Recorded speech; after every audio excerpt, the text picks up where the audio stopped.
karena itu saya bercinta dengan ini. Jadi terus gue nerima teks itu pertama ya, kayak ini puisi gitu. Sialan penyair ya, gue capek-capek sekolah. Orang bikin kayak gini doang gitu. Membatalkan diri gue gitu. Meskipun dengan resiko kan, yang tadinya puisi Arab terus tiba-tiba Amerika. Lu bayangin dah. Gue nggak mau membawa diri sebagai scholar yang kepala batu gitu. Sebagai orang-orang yang bilang dirinya ngerti sastra, padahal mengunci dirinya di dalam kamar mandi gitu.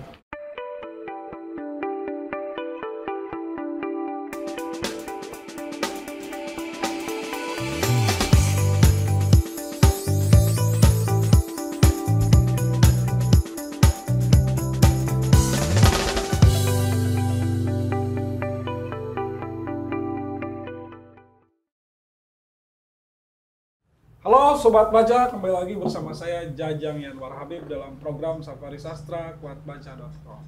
Kali ini tidak biasa karena kita sedang berada di kafe yang sederhana, tapi kafe ini merupakan kafe yang banyak menarik para komunitas untuk berkumpul di sini. Jadi ini ibaratnya itu center of gravity di Jakarta, persisnya Jakarta Timur nih, deket sama UNJ. Nah, yang punya nih, biang keroknya ini orang UNJ juga, alumni UNJ, Hamzah Muhammad ya. Luar biasa. Apa kabar, Bung? Sehat. Mantap sekali. Halo, Nes. Hai. Nggak dikenalin? Ini dikenalin dulu apa? Bosen gua kenalin dia. Udah kenal semua kan. Sebenarnya kalau teman-teman belum tahu Hamzah Muhammad, kayak ada yang salah sih dalam dirinya. Ya, Hamzah. Kayaknya masuk jadi ini nih apa namanya? Rukun sastra. Hewan yang sebentar lagi punah kayaknya. Ya, Hamzah Muhammad tadi ya, selain diperkenalkan sebagai seorang penulis, ya, pegiat komunitas, biang kerok di Atelier Cermai, ini ruang kolektif di Rawamangun, yang kerap setiap minggunya ada diskusi-diskusi buku, screening film, gigs, ya, pameran seni rupa, kelihatan nih dari semua temboknya ini karyanya Teman-teman, ada sekitar 50 orang menggambar. Ada sekitar 50 orang menggambar. Nah, Hamzah juga belakangan aktif menerjemahkan beberapa karya sastra. Saya mengenal Hamzah dari karya terjemahannya. Yang pertama itu Mahmud Darwis, puisi dari Mahmud Darwis dan Pablo Neruda. Kemudian dihebohkan lagi saat dia menerjemahkan buku puisi karya Charles Bukowski. Itu dia yang ditunggu-tunggu. Dia katanya mau dibacakan satu puisi. Mari kita bacakan aja langsung ya. Charles Bukowski ini adalah sastrawan dari Amerika yang karyanya sangat banal. Nah, nanti kita akan diskusi soal itu tuh. Kebanalan dalam sastra itu macam apa sih? Gitu. Sok, bacakin dulu tuh. Ya, ini setelah dikurasi ya, kita kurasi mana yang paling mungkin sampai dibacakan. alot ya diskusinya untuk mengkurasi puisi yang dibacakan. Ini ada satu puisi, sebetulnya Charles Bukowski agak berani lah teksnya. Jadi gue pilih yang mudah aja ya. Judulnya Entar Malam. Ke mana? Gue berdiri boleh. Gak usah, duduk atau aja. biar sambil agak dibuka-buka dikit. Nggak ada. Oke. Judulnya Entar Malam. Charles Bukowski. Puisi lu tentang cewek-cewek bakal tetap dibaca 50 tahun ke depan. Sampai mereka semua mampus. Kata editor gue lewat telepon. Halo editor. Cewek-cewek yang nongol di puisi itu emang udah pada nggak ada. Swear.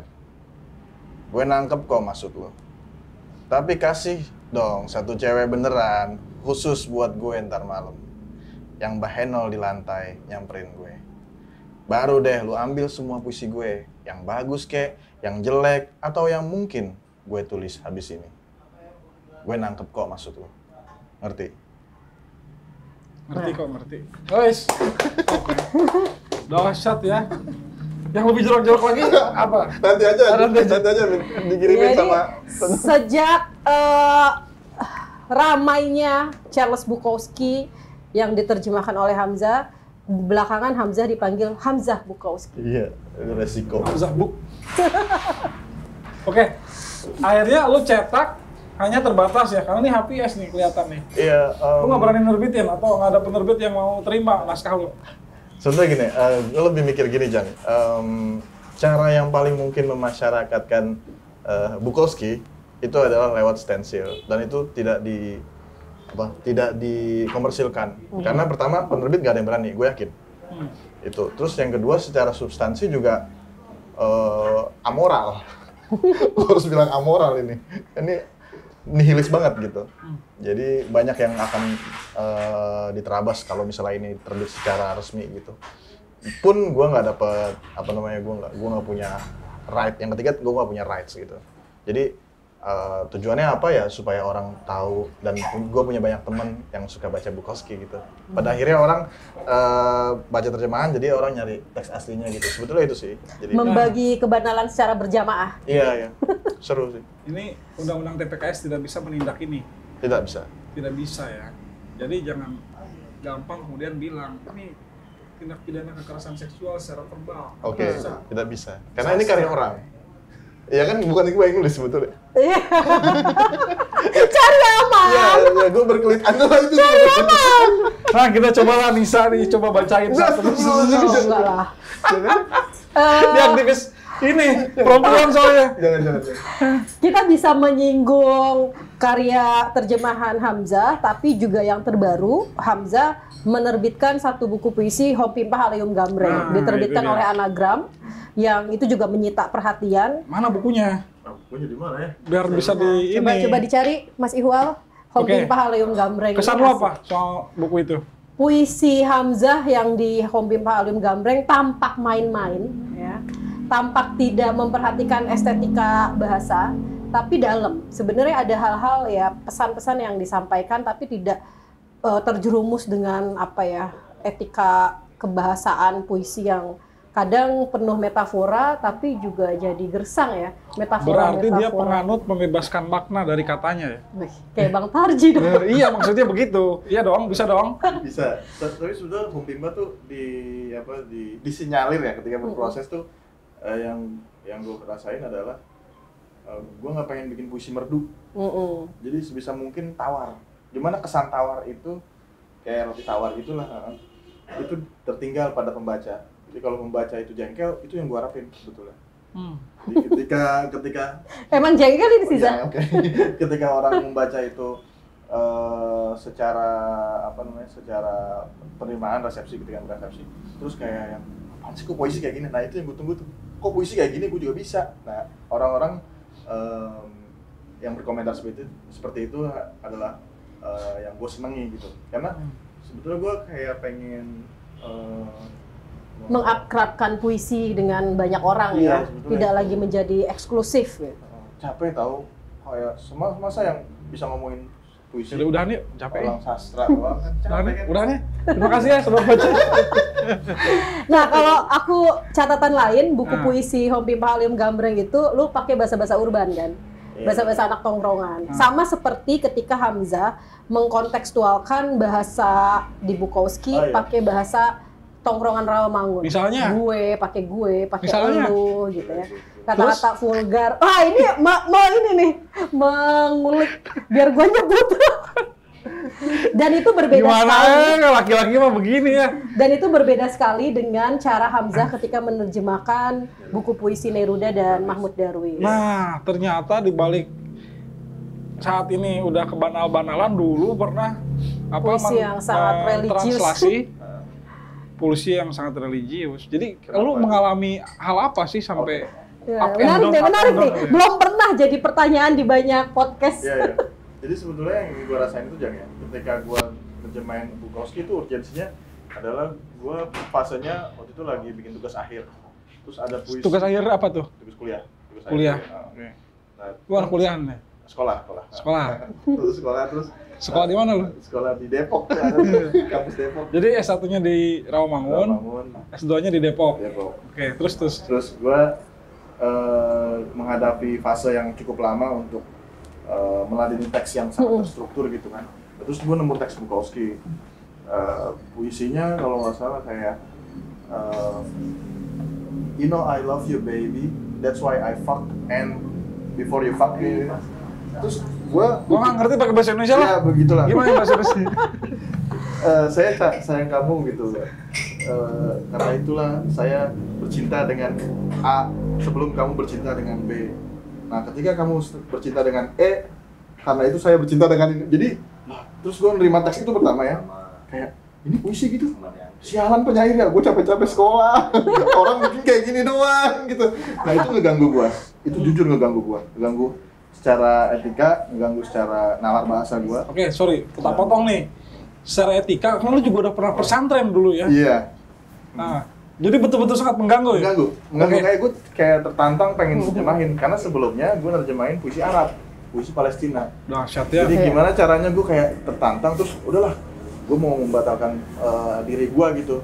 Meskipun dengan resiko kan, yang tadinya puisi Arab terus tiba-tiba Amerika. Lu bayangin dah, tiba-tiba shock culture gitu kan.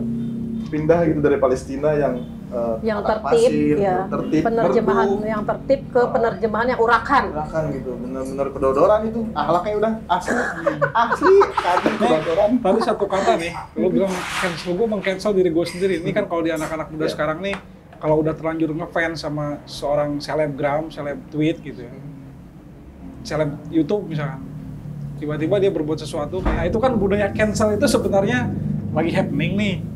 Nah ternyata dia sudah mengalami budaya cancel di dalam dirinya. Gue tahu ya, tahu nggak cerita ini? Sebetulnya Pamungkas tuh nyuri teks dari buku dan itu viral gara-gara gue. Iya, gue ikut rame-rame Ceritain Jadi gimana? sebetulnya yang gue rasain sebetulnya bukan gue benci sama Pamungkas, gue dengerin Pamungkas. Oke. Gue suka, problemnya adalah ternyata ini mirip banget. Terus dia udah kasus beberapa kali memplagiasi. Jadi gue langsung mengatakan di komentar di Twitter ya kalau nggak salah, bahwa ini problem Pamungkas mentalitas bukan musikalitas gitu. Nah disitulah gue meninjau puisi Bukowski yang judulnya Bluebird sama puisi liriknya Pamungkas hits single pertamanya Pamungkas di album terakhir kemarin Berdi. Asalkan Pamungkas nyebut inspired by gitu, gue akan bilang tuh gue bro. Tapi lu ini kontakan sama si Pamungkas enggak ini? sih dibikin forum terus Twitter, orang langsung kayak nelpon gue media luar. Nah, Pamungkas harus klarifikasi nih. Ya. Enggak, tapi lu direspon nggak sama Pamungkas?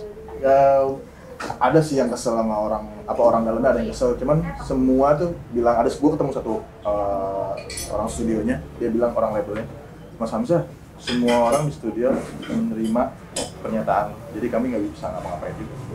Nah ini menarik nih Pamungkas kalau diundang ke Safari Sastra nih. Nih tapi at the end of the day ya, tanggal 25 Februari gue ditelepon sama orang label The Majors gitu, terus telepon Pamungkas pengen ketemu gue. Tapi momennya gue bersih berangkat untuk persalinan istri. Jadi Pamungkas ngajakin besok tur terakhir Berdi Asia. Gue pikir lu habis naik haji. Oh enggak ada. Kan lagi ngetren pada dibotak-botakin pejabat sekarang nih. Ya itu terus ya udah gue nggak bisa, gue bilang gue nggak bisa. Oh ya udah kapan-kapan aja ketemu. Pamungkas pengen ketemu sama lu dan istri, karena istri gue suka banget sama Pamungkas. Jadi sebelum gue diributin sama orang lain, gue udah berantem sama istri gue karena nanti itu soal rame sih, waktu itu gue juga ngikutin, gila gue bilang Hamzah nih kepake nih analisisnya. Nah ini kan mengenai analisisnya kepake nih, dia ini kan anak sekolahan, banyak pemaknaan yang tadi lu bilang, gue akhirnya meng-cancel diri gue sendiri, wannabe apa gitu, terus dari used to be menjadi wannabe-nya seperti apa nih? Apa yang lu alamin? Kenapa berubah-ubah gitu ya? Secara psikologis gitu ya? Gini, yang gue rasain tentu capek banget sih, membolak-balik diri ya, menggonta-ganti. Gue suka apa, terus pindah kemana, kadang lintas disiplin, lintas genre gitu kan. Tapi itu menyenangkan ketika gue menyadari bahwa gue nggak terlalu fanatik, nggak memposisikan diri sebagai orang yang fanatik suka satu gitu, enggak gitu. Kalau gue ditanya misalnya musik lo apa yang gue suka, yang nggak bisa gue bantah Pink Floyd udah gitu misalnya. Ada satu kesukaan gitu. Tapi kan ketika musik yang lebih keren dari Pink Floyd ya ada. Cuman ketika orang nanya musik lo, gue pasti dengerin Pink Floyd tiap hari. Katanya Pink Floyd ini membuat Hamzah gagal bunuh diri. Ya. Nih, coba ada cerita apa itu? Enggak. Aku sih menarik dari persoalan Hamzah tadi. Sebenarnya ini sejalan dengan apa yang lo bikin di ruang atelier. Jadi multidisiplin ya. Enggak saklek misalnya anak sastra nongkrongnya sama sastra doang, bacanya buku sastra doang, obrolannya sastra doang gitu. Aku sih melihat relevansinya tuh dengan Hamzah tidak punya fanatisme pada satu genre ataupun satu sub seni, karena di sini pun misalnya sesekali ngobrolin diskusi buku, sesekali screening film, nge-gigs musik juga banyak, pameran seni rupa, dan itu tuh sebenarnya kalau kita sinergiskan makin kaya kan. Berarti merangkul semua skena gitu ya. Iya. Yes. Bapak skena Rawamangun. Godfather ya. Gue cerita. Jadi, kan gue udah main Bukowski 2018. Di 2017 itu ada temen gue yang emang hidupannya rusak gitu. Dia punya motor, dia namain Bukowski. Terus dia nggak ngerti sastra sama sekali. Temen atlet juga namanya Jafar. Jafar namanya. Nanti komennya Jafar. Terus dia punya motor, terus di plat motornya tuh dinamain gitu kayak pakai Bukowski. Gaul banget. Terus dia nggak baca teks pertama gue, terus bilang nggak gini Bukowski, kurang mabok.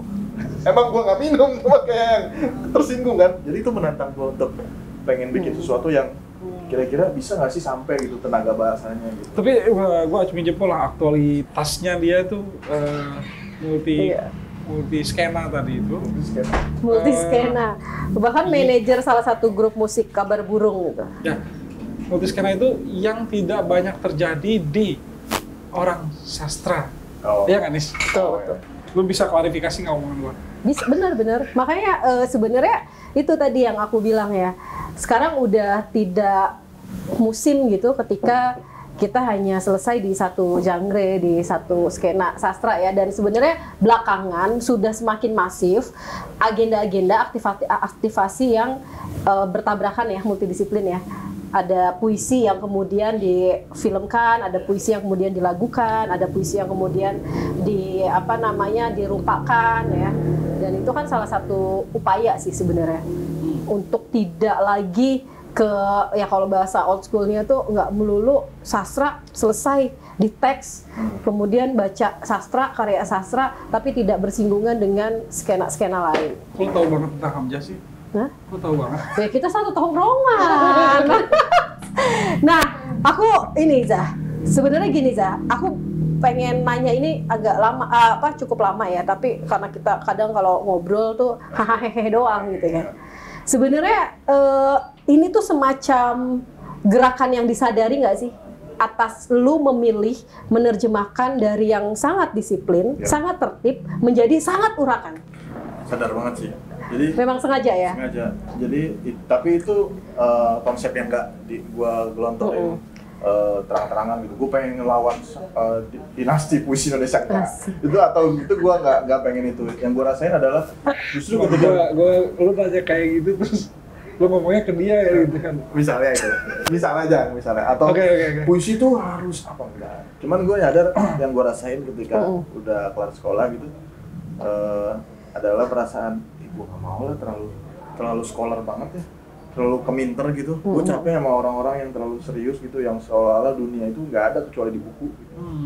Nah, gue pengen ketemu orang kayak begini nih, ketemu orang-orang yang suka nulis tapi bukan memikirkan bahasa tapi mengalami bahasa. Nah, gue pengen lebih banyak. Sorry, apa? Bukan apa? Gue pengen lebih banyak ketemu orang yang mengalami bahasa ketimbang memikirkan bahasa.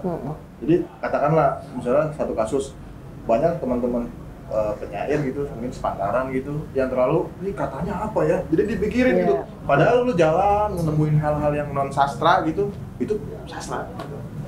Kita ngeliat teman kita yang lucu, yang petakilan, yang pulang dari atelier misalnya jam 3 pagi naik sepeda ke Bekasi dalam kondisi mabok, itu sastra, itu puisi yang berjalan tuh. Apa itu?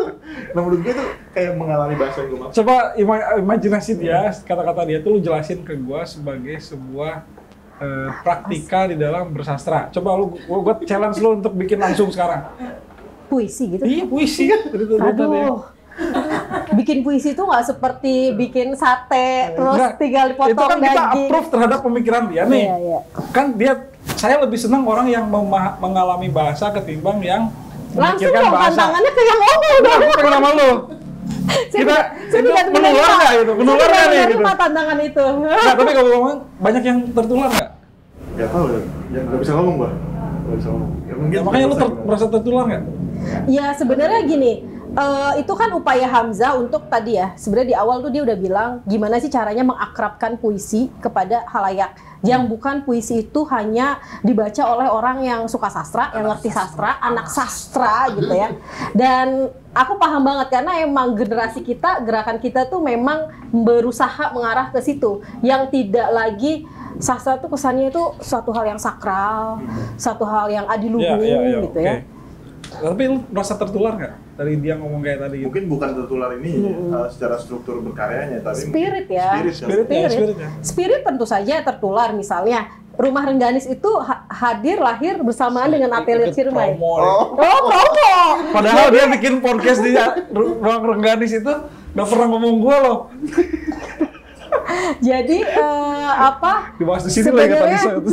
Spirit gerakan ya yang perlu terus berkesinambungan itu, dan banyak ruang-ruang serupa yang dilakukan Hamzah dengan ateliernya di berbagai kota. Itu kan ya di Bandung misalnya ada Kedai Jante ya, di Makassar ada Kata Bergerak, ya banyak lah kalau kita sebutkan, banyak kota tuh sudah melakukan gerakan itu, gerakan untuk mengakrabkan karya sastra kepada publik menjadi lebih asik lagi gitu, dengan menghadirkan puisi di kedai kopi, membaca karya-karya sastra di kafe. Itu tidak pernah terjadi saya kira di masa-masa sebelum para sastrawan dengan S besar gitu ya Zah. Tapi itu juga kadang-kadang nih, sorry, sisi lainnya tidak menghormati yang senior-senior, katanya begitu. Bener nggak sih? Enggak juga sih kalau gue mah. dihormati. Menarik nih. Kenapa? Maksudnya gini, mereka punya tempat dan punya zamannya. Ketika kita terlalu membuat sejarah dan memandang sejarah sebagai beban, kita tidak bisa mengejar atau mencari otentisitas kita gitu. Maksudnya kalau ya di zaman misalnya penyair tahun 60-an kan nggak ada Gojek, kagak ada apa itu, kagak ada aplikasi yang buat mesen online, kagak ada paket tuh yang kirim. Kafe juga masih. Kafe juga kagak. Jakarta doang kali ya. Aneh itu. Nah itu kan beda pasti zamannya, masih berubah. Zamannya Rendra hidup nggak bisa pesen GoFood kan? Ya, terus. Yang kayak hal-hal yang kayak gitu. Poinnya adalah bahwa kita punya situasi zaman yang berbeda masing-masing. Kalau kita terlalu jadi kalau tadi nggak, maksudnya tuh kalau dibilang tidak menghormati, maksudnya tuh konteks zamannya yang udah beda gitu. Konteks zaman udah beda. Mungkin gua akan bilang mereka udah nggak relevan. Nah, gimana tuh Nis? Kalau aku punya pandangan yang lain ya, artinya sebenarnya sih dalam generasi muda kita tidak dalam upaya untuk menghabisi atau tidak menghormati, enggak. Konteksnya hormat dengan kita membaca. Pasti kita mengalami masa baca-baca itu dari mulai bahkan era balai pustaka, generasi 60, 66 segala macam ya. Itu untukku, aku masih berpikir teman-teman senior, sastrawan-sastrawan pendahulu kita itu yang membukakan jalan. Masih dia yang buka jalan ini, yang kita terusin gitu. Jadi konteks pertanyaannya justru yang menurutku nggak relevan. Maksudnya hormat tidak menghormati itu sejauh ini sih dengan kita masih membaca karyanya ya. Nggak, maksudnya begini. Menghormati itu gini, misalkan taruhlah ada lomba, kemudian lomba sastra itu kadang-kadang kan juri itu lebih cenderung suka puisi-puisi lama yang bisa dibacakan oleh generasi sekarang. Oke. Itu satu poin. Tiba-tiba jebret macam puisi kamu lah, kan langsung Pak ini nggak masuk nih. Padahal dia seharusnya tidak menghakimi seperti itu. Dia yang harus masuk pada konteks zaman saat ini, gitu loh maksudnya. Bukan pertanyaan yang tidak relevan. Justru itu yang sering kali terjadi, gitu. Itu ada ini sih, ada selain ada kepentingan ya tentunya. Tergantung siapa panggungnya juga. Betul. Yang menyelenggarakannya. Cuman yang mau gue bilang tidak relevan tadi, maksudnya generasi yang dalam tanda kutip senior apa? Karena kita punya keterbatasan bahasa dan mereka punya keterbatasan bahasa sehingga kami itu tidak bertemu.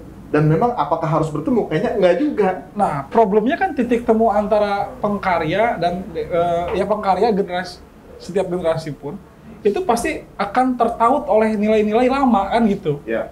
Apalagi dalam lomba puisi misalkan, itu kan sangat kerasa sekali. Betul.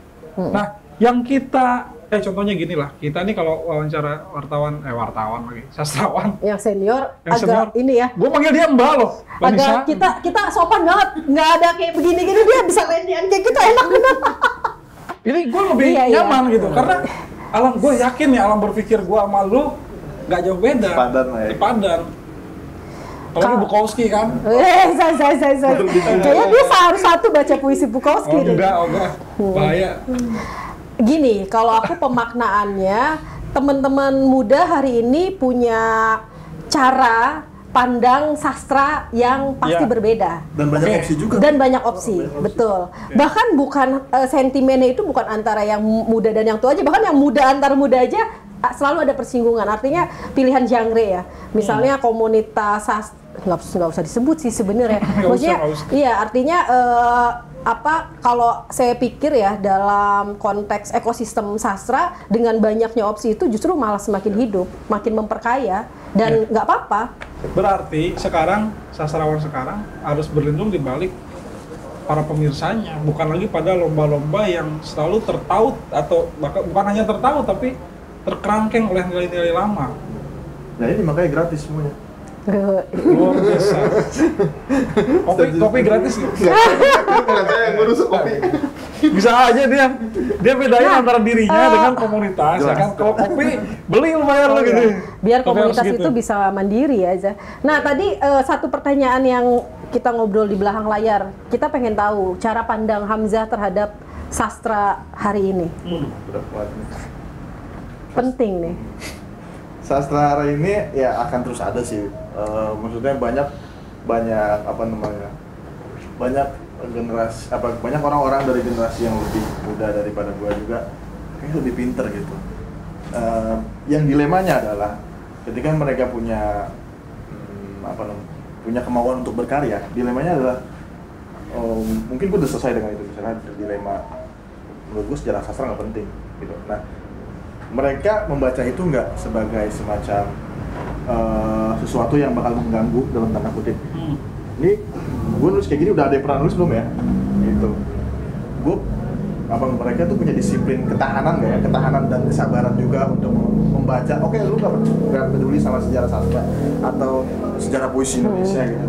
Tapi lu kalau buru-buru bilang ini kebaruan kan dilema juga ya. Nah, Ya. ya. Hal-hal yang kayak gitu, Jadi gue nggak khawatir. prematur ya. Jadi kalau ngomong kebaruan biarkan generasi setelahnya lah yang Iya, ngomong. jadi gue bahkan misalnya generasi gue terus di bawah gue seberapa 10 tahun gitu, 10, udah ada yang 15 tahun. moncer gitu bagus, gue nggak bisa komentar apa-apa. Kalau misalnya ternyata followersnya banyak, yang beli gue banyak, ya it's okay gitu. Nah ini juga Nggak masalah. ternyata followersnya banyak. Ya generasi sekarang sangat akrab dengan bahwa penilaian pengakuan publik itu adalah followers. Iya, hal-hal yang mungkin ekstrinsik ya, Iya. bukan teks luar intrinsik.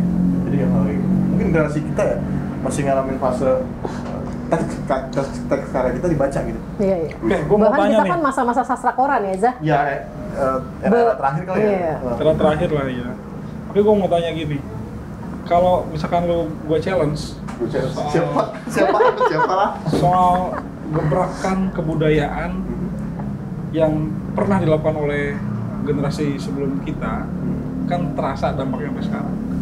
Ada nggak bayangan gebrakan kebudayaan macam apa yang bisa kita lakukan? Oke. Nah,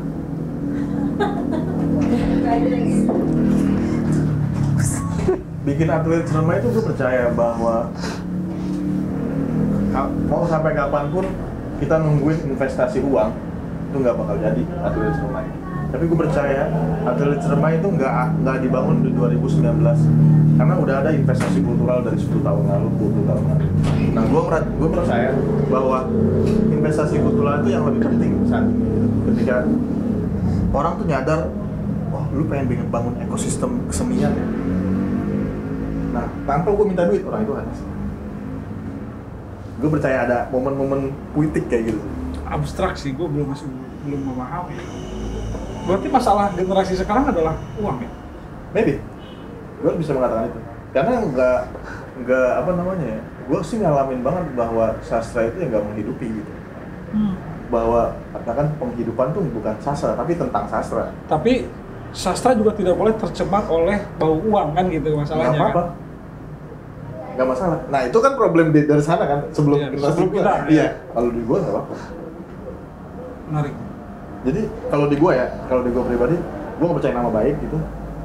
Gua nggak percaya apa namanya, kayak orang tuh mengkultusin gua gitu. Ya, kalau bisa ya udah egaliter aja gitu. Itu yang terjadi di kantor Kuat Baca kan, gue egaliter kan. Bener nggak bro? Dijawab ya nggak berani lah jawab jujur. Bener, gue juga merasakan begitu. Kayak gitu. Ketika kita bangun kuatbaca.com, ya gue juga 15 tahun wartawan di perusahaan mainstream gitu kan.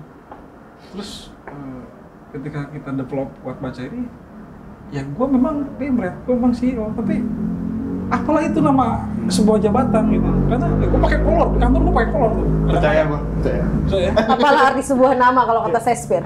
Ya, itu gue alami juga, serius. Kenapa gue bilang investasi kultural? Karena gue pengen bentuk ekosistem kesenian, bukan ekosistem bisnis.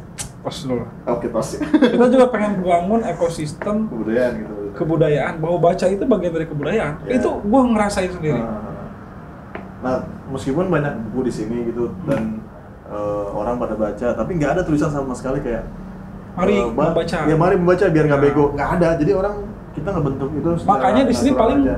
paling mungkin tuh ditempelin stiker kuat baca. Kuat baca betul. Oke, Boleh. cocok ya? Boleh. Cocok. Masuk nih barang nih. Ya, kuat baca tidak mengajak, tapi kuat baca adalah sebuah nilai. Buat baca. Kan Iya. banyak buku pas. Iya. Sepadan. Tadi. Salaman lagi. Ya, orang soleh banget salaman mulu. Habis Oke. ini doa bersama. Aku tanya Nisa nih. Yoi. Kan kamu nongkrong. Lagi kayak ujian skripsi gue. Ini Pak. Siapa dosen? Konsultasi kan. Konsultasi, disertasi. Nih, kamu kan tongkrongannya banyak, nggak cuma orang macam Hamzah. Ya kan, ada Pak Taufik Ismail. Aku sih lintas generasi. Tar dulu. Iya. Ya kan, ada Taufik Ismail. Oke. Ada siapa lagi disebutin ya? Nggak tahu ya banyak ya. Banyak lah. Kamu Yang non sastra banyak loh. kamu gelisah nggak sih? Gelisah Dengan dalam hal. perbedaan pergaulan? Oh enggak. Kebanyakan gitu maksudnya. Iya, maksudnya itu kan Terlalu dinamis gitu. terlalu dinamis. Tapi kan kita mesti Oke. memilih menawarkan nilai kan gitu ya? Iya nggak sih? Aku pikir tawaran nilainya sama ya, menghidupkan sastra. Misalnya belakangan 2 tahun terakhir aku banyak dampingi Pak Taufik Ismail yang justru aku lihat kok aku ironi ya, prihatin ketika generasi hari ini nggak kenal puisi-puisi Pak Taufik yang kemudian aku coba populerkan melalui berbagai platform media sosial. Kemudian karena karya Pak Taufik ini agar dibicarakan, dibuatlah lomba pembacaan puisi karya Taufik Ismail, bahkan lomba kritik sastra Taufik Ismail yang kebetulan Hamzah menjadi 3 besar ya. Saya nggak mau bocorin juara Salaman berapa. dong, Selamat Zah. Nah artinya kemudian ketika ini Rawamangun dengan Utan Kayu deket banget. Oke. Rumah Pak Taufik itu di Utan Kayu 66 kan. Setiap saya habis dampingi Pak Taufik nongkrongnya di atelier. Justru Jomblang tuh, kehidupan tuh jomblang kan? Yang satu dengan iya. rumah lembut. Tiba-tiba kesini, wah gila. aku merasa itu jadi satu anugerah tersendiri ya. Bagaimana aku bisa masuk ke berbagai apa ya? Ya itu kehebatanmu lah. Tapi pertanyaannya tuh gini, Heeh. apakah kamu tidak pernah mengalami friksi batin tentang Atau capek gitu. capek Minimal dan capek itu. pegang satu value gitu kan? Oke. Kalau capek secara fisik sih kayaknya nggak masalah ya. Tapi kalau capek batin kayak misalnya aku tuh agak selalu berusaha menjembatani ya. Misalnya ngapain sih teh lu masih nongkrong sama senior gitu kan. Dan misalnya aku berusaha membuka obrolan ke teman-teman yang muda bahwa Pak Taufik lagi ngerjain ini loh, Pak Abdul Hadi WM lagi punya karya baru gini. Dan ketika aku nongkrong sama teman-teman yang senior ini ada Pak Tarji, Pak Abdul Hadi WM, aku membawa isu Pak anak-anak muda sastra hari ini tuh lagi fresh banget. Posisi moderat. Jadi aku sih karena nilai yang ditawarkannya sebenarnya sama ya. Cuma tadi kalau bahasanya Hamzah tuh mungkin tidak ada dipertemukan. Nggak kedengeran ngomong apa lu. bukan cuma di sastra aku pikir ya, karena misalnya di kerja-kerja hal lain lah.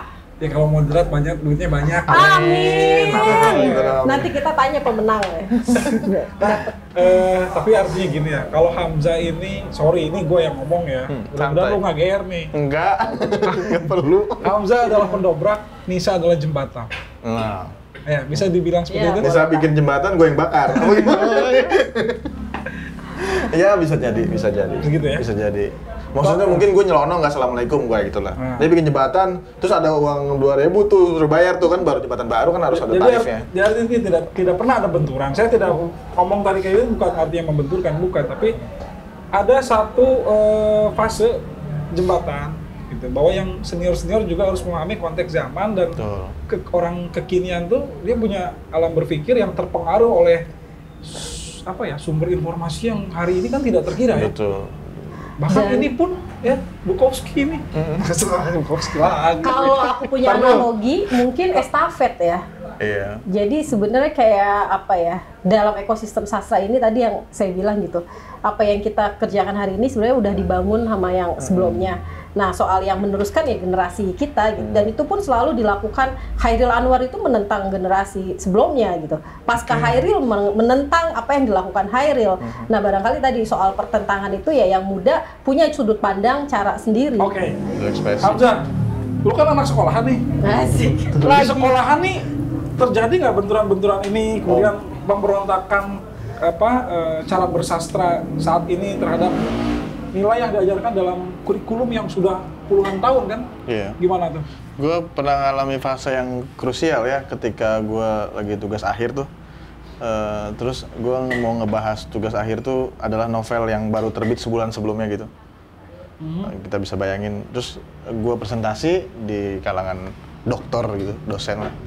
Dan dia nanya, kamu ngapain ngebahas ini buat tugas akhir? Kamu temannya ya? Padahal itu lagi fenomenal buku itu dan buku terbaik di tahun itu gitu. Buku apa sih? Disebut sini Sebut lah. Oh. Kan itu Pura-pura tugas berjanggut. tugas akhir kan? Pura-pura buku- berjanggut. Bukan, Raden Mandasya. Oh. Itu buku terbaik di tahun 2016 gitu. Dan bahkan gua ngambil itu sebagai korpus tugas akhir sebelum buku itu menang. Maksudnya sebelum buku itu fenomenal banget gitu. Ya itu kan problem struktural ya yang gua rasain sehingga gua nggak mau membawa diri sebagai scholar yang kepala batu gitu.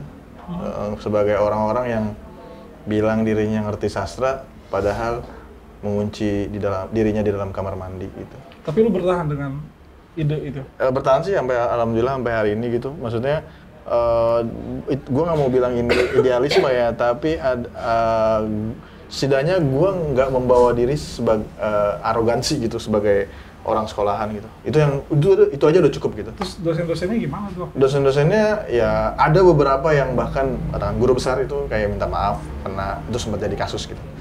Dan udah Gimana sih ditutup. kasusnya? Iya sempet rame sih. Enggak sih, nggak ada yang tahu sih. Tertutup itu. Bisa aja, Tertutup sih sempet itu. rame, sempet viral. Tapi maksudnya- Ya udah kita viralin. Nggak usah lah. Gimana kasusnya itu? Kasusnya ya sampai ya jadi aib kampus lah. Bukan gua yang Yang masalah. di Depok kan? Iya. Ya, Tapi udah beres. Nggak enak gua karena dosen pembimbing gua itu udah almarhum. Jadi gua udah memaafkan dia. Oh iya, enggak, kita kan sedang tidak membicarakan jelek-jelek orang. Maksudnya itu apa dan mengapa? Iya, karena menurutnya analisis gue misalnya nggak sepadan dengan apa yang disediakan oleh teksnya. Oh ternyata gue nyadar dosen itu mungkin karena problem di dia gitu. Ternyata sukanya teori bukan karya sastra gitu. Kalau mau pakai teori ini, wah sementara ya teks sastra itu sendiri adalah teori. Teks sastra tuh yang menciptakan sebuah teori gitu. Sebenarnya ini pernah dibahas sama Oleh Pak Maman Mahayana, ya. Bagaimana Jadi- sastra di dalam kampus dan di luar kampus ya? Jadi dari institusi kampus juga sudah ada kritik semacam ini. Pak Maman ini kan luar biasa ya. Akhirnya dia di posisi ini loh, di posisi tenaga pendidik gitu. Ya, gue ngerti posisi Pak Maman di kampus Depok itu. Gitulah sobat baca ya. Ya. Apalagi yang mau ditanyain? Dari ini nih, Ival nih kameramen kita nih sastrawan. Ada yang mau lu tanya nggak? Ini sih dari apa? Dari mana? Mahmud Darwis tadi ke lompat ke Bukowski itu gimana sih? Ya tadi sih yang gue rasain ketika gue lagi tugas akhir terus berhadapan dengan teks yang sangat struktur, mengalami teks buat nganalisis segala macem, terus gue baca puisi yang sangat jelek gitu. Jadi gue ngerasain ini gue capek-capek sekolah sastra, terus ada orang mengatakan apa yang dia tulis sebagai puisi dan jelek begini gitu. Sementara puisi Mahmud Darwis yang merdu gitu, bicara soal suasana kafe ketika hujan dan seorang perempuan membuka payung. Itu kan pelan gitu, sinematis. Kalau ini bukan sinematis lagi sih, ini kayak lumpur sih Bukowski sih. Sebenarnya kalau Hamzah tuh secara keotentikan kamu kan memang seneng hal-hal yang mendobrak-dobrak. Iya kayaknya sih itu sih. By the way, ini buku apa nih? Dipromotin. Itu Dami lagi mau digarap. Dami bukunya Martin Surajaya. Kapan kita wawancara dia? Iya, dia lagi sibuk keluar kota, launching buku barunya. Iya. Ini buku mana? Tadi malah dicari-cari nggak ada yang anterin? Ada bukunya. Nanti aja lah. Nanti tayang di sini ya. Nah, itu bro. Oke, lu berarti udah punya karya buku pribadi berapa banyak? Berapa ya? Baru satu sih. Satu ya? Tapi kalau pribadi satu doang. Yang Apa tadi apa? Bukunya? Hompim Halim Gamreng. Penerbit Anagram. Tahun? Tahun 2022. Tahun lalu. Sebelum-sebelumnya? Sebelum-sebelumnya ada lah, tapi gue nggak pernah mengatakan itu sebagai karya. Jadi gue ngedraft banyak lah, terus gue rasa tuh gue batalin aja lah sebagai karya. Jadi Hamzah ini kan juga nggak cuma dikenal sebagai sastrawan ya, tapi juga ghostwriter. Ghostwriter. Editor. Siluman editor ya. Nah, memang begitu ya aktivitas. Ya aktivitas mungkin nggak jauh dari buku ya, maksudnya dari proses ngebaca gitu gue suka gitu. Kayak misalkan gue ngerasain 3 tahun belakangan tuh berkah banget buat gue sebagai editor ya. Gue ngedit 3 buku doktor gitu. Maksudnya Martin. Ya profesor kan pernah juga guru besar, gue tahu kan. Seno guru besar apa sih? Nggak tahu gue. Seno, Martin sama Sony Karsono gitu. Jadi itu gue sebuah kesenangan sih. Maritim dulu. Oh iya. Lupa gue. Susanto Supri. Oke. Itu dianggap kerja ya, bukan berkarya tuh ya? Enggak sih kerja, maksudnya kerja ya sambil sih kayaknya. Kalau yang berkarya tuh yang lu akuin tadi Hompim Halim Gamreng? Iya bisa jadi. Nah terus target ke depan kalau berkarya apa? Standarnya, standar lu tuh apa sih? Standar gue adalah gue pengen ngedobrak diri gue lagi sih. Asik. Kayak pengen selalu mendekonstruktif iya, lah ya. Ini cukup nggak ya? Bisa nggak ya? Enggak deh, yang lain gue bakal tinggalin gitu. Karena gue yakin kalau untuk penghidupan jangan di sastra. Jadi di sastra harus happy. Nah, sepakat itu. Jangan kita hidup di sastra, jangan numpang hidup dari sastra. Jangan numpang hidup. Kita hidup Kayaknya aja. kamu punya sentimen tersendiri untuk menebalkan kalimat itu. Enggak, soalnya kalau kita bergantung pada sastra, kita kan masa transformasi dari generasi sebelumnya yang benar-benar kayak berdarah-darah gitu loh. Di sastra iya. Nah, maksud gue nanya gitu kan, berarti ini kan banyak sekali orang yang belum temuin dan pengen cari penghidupan di sastra gitu. Bisa jadi. Kayaknya sih, bener sih? Bener. Atau jadi memang ya mungkin gua agak frontal, mungkin tadi saya agak halus gitu, agak unggul-unggul gitu. Oke, sobat baca demikian ya bincang sama Hamzah Muhammad, luar biasa sih. Tadi yang tidak berhasil kita lakukan di sini adalah Nisa Rengganis baca puisi Bukowski ya. Iya, nanti aja. Di PN aja, di PN. Nah, tadi kalimat yang menarik di episode ini adalah spirit sekarang tuh adalah kata harusnya lebih banyak dialami ketimbang dipikirkan. Jadi bukan berarti kemudian institusi pendidikan yang banyak memelihara kata itu sebagai karya lama, gitu ya bahasanya. Dalam konteks saat ini sudah banyak gitu sastrawan yang pikirannya itu ya nggak jauh-jauh beda dari Hamzah Muhammad nih, Al-Ghazi lagi kan namanya. Nah, itu saya pikir hal yang kalau kita maknai ya secara kenikmatan dalam berbahasa, dalam berbudaya gitu. Kalau secara filsafat tadi istilahnya itu dekonstruksi. Nah, kenapa dekonstruksi ini mungkin di era saat ini? Ingat ya, di ekonomi ada istilah disrupsi. Ya, jadi saya pikir bukanlah dekonstruksi, tapi kita pakai aja istilah moderat. Disrupsi. Termasuk misalkan wahana di dalam bersastra. Tadi kan selalu orang bicara, kalau masih agak-agak generasi terakhir dunia cetak, Ya saya kan generasi Sastra koran. sastra koran itu selalu bangga. Terus hari ini apa? Ya hari ini berkarya di apa? Di platform digital, Betul. di platform apalagi yang mungkin ke depan akan dahsyat ya. Nggak berkarya, cuman bersin tuh langsung Kalau apa gitu kita kata-kata. hanya romantis terhadap Iya, karya cetak, Ya. akhirnya rusak gitu. Terus akhirnya begini pemaknaannya, sastrawan yang disebut sastrawan saat ini bisa aja mereka yang punya akun IG, akun Twitter, akun Betul. YouTube gitu.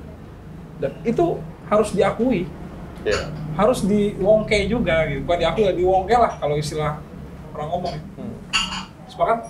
Sepakat. Sepakat? Yoi, Nah, kalau gitu kita ditutup. tutup ya.